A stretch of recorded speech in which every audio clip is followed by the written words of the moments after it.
কেন? জি সমান তালে একজন সেনাপতি হিসাবে, যোদ্ধা হিসাবে না, সেনাপতি হিসাবে।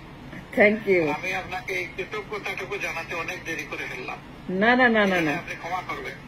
না না না না, দলের পক্ষে, আমার পক্ষ থেকে এবং বাংলাদেশে আমরা যারা মুসলিম বসবাস করি সবার হয়ে আমি আপনাকে কৃতজ্ঞতা জানাচ্ছি, ধন্যবাদ জানাচ্ছি যে আপনি কঠিন দিনে আমাদের পাশে বোন কেউ দাঁড়ায় নাই, ওই সময় আপনি দাঁড়াইছেন আমাদের পাশে। আল্লাহু আকবার।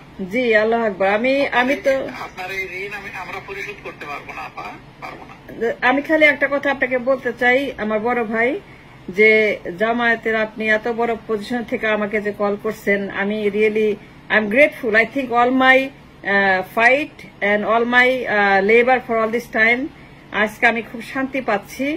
11 সালে যখন প্রথম লিখলাম নয়া দিগন্তে, আমি মানে কি অত্যাচারী শাসকের বিরুদ্ধে, আমার উপর দিয়ে যে কি ঝড় গেছে, আমার বাড়ি ঘর সমস্ত ব্লক করে দিছে, দেশে যাওয়া বন্ধ করে দিছে, আমার বিরুদ্ধে অনেক কিছু করছে, মামলা দিছে। তো আমার একটা কথা আছে, এখন আপনারা কেন ভাইয়া, কেন আপনার শহীদ পরিবারদেরকে হাইলাইট করে মীর কাশেম আলী, তার ছেলে, তারপরে শহীদ যারা হয়েছে গোলাম আজম স্যার, তার পরিবার, তার ছেলের সঙ্গে আমি দেখা করছি, ব্যারিস্টার আজমির, মানে ব্রিগেডিয়ার আজমির সঙ্গে আমি দেখা করছি, আমার তাদের সঙ্গে যোগাযোগ আছে। কামরুজ্জামান, যার বিরুদ্ধে আমি সাক্ষী দেই নাই বলে আমার বিরুদ্ধে এত তারা অত্যাচার করছে। তো এই পরিবারগুলোকে একটা সেপারেট ট্রাইব্যুনাল করে আমি সাক্ষী দিতে চাই, আমি যাইতে চাই। যখন এটা হবে আমি নিজে বলবো যে হাসিনা গণহত্যা করছে এবং এসকে সিনহাকে এনে মুখোমুখি দাঁড় করে, তাকে ইন্টারপোলের মাধ্যমে এনে তাজুল ভাইকে, কেন আমি বলতে পারবো না, তাজুল ভাইয়ের নাম্বার আমাকে দিছে নয়া দিগন্ত থেকে তার এডিটর। তো আমি চাই কি যে এসকে সিনহাকে দেশে আইনা ইন্টারপোলের মাধ্যমে দুইজনকে মুখোমুখি দাঁড় করে প্রশ্ন করা হোক যে এসকে সিনহা কি বলে আর ওই হাসিনা কি বলে, এবং এই মানুষগুলো যে খুন করছে, আমি যে তার মাঝখানে একটা সাক্ষী। কামরুজ্জামান মানুষ মারে নাই, আমাকে বলে সে হত্যা করছে, তুমি সই করো। আমি বলছি না, আমাকে কোনো মতে তোমরা বাধ্য করতে পারবে না। তারপর ওই যে চলে আসছি, তারপর থেকে আমার উপর মামলা। তা আমি চাই কি আপনারা হাইলাইট একটা ট্রাইব্যুনাল ফর দিস জামায়াতে ইসলামের বিরুদ্ধে হাসিনা ফ্যাসিজম। অবশ্যই উদ্যোগ নেব, আপনি ইনশাআল্লাহ জানবেন। আপনার দোয়া লাগবে, পরামর্শ লাগবে, সহযোগিতা লাগবে। আমি সাক্ষী দিতে চাই কামরুজ্জামানের পক্ষে, শহীদ পরিবারের পক্ষে, মীর কাশেম আলীর পক্ষে, গোলাম আজম স্যারের পক্ষে, সাইদি স্যারের পক্ষে। আরেকবার কৃতজ্ঞতা, আরেকবার ধন্যবাদ। আল্লাহ আপনাকে হায়াত বাড়িয়ে দিন এবং সেই দিনটা দেখার অপেক্ষায় আমরা থাকলাম, যেদিন খুনিরা কাঁদবে এবং মজলুমরা হাসবে। জি স্যার, এসকে সিনহার ব্যাপারটা আমি আবার হাইলাইট করে বলবো, তাকে নিয়ে আসেন, আমি সাক্ষী দিতে চাই। I want to stand on the card করা এবং বলতে চাই যে কামরুজ্জামানদেরকে খুন করা হয়েছে এবং সেই জন্য তাকে লটকাইতে হবে 100 বার ঢাকা স্টেডিয়ামে।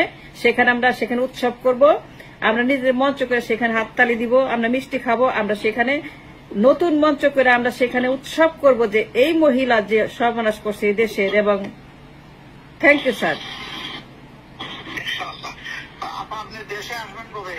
আমি আবার যাব 2 মাসের মধ্যে, আবার যাব, আমি যোগাযোগ করবো নয়া দিগন্ত অফিসে আপনার সাথে। আপনার ফোন নাম্বার আছে?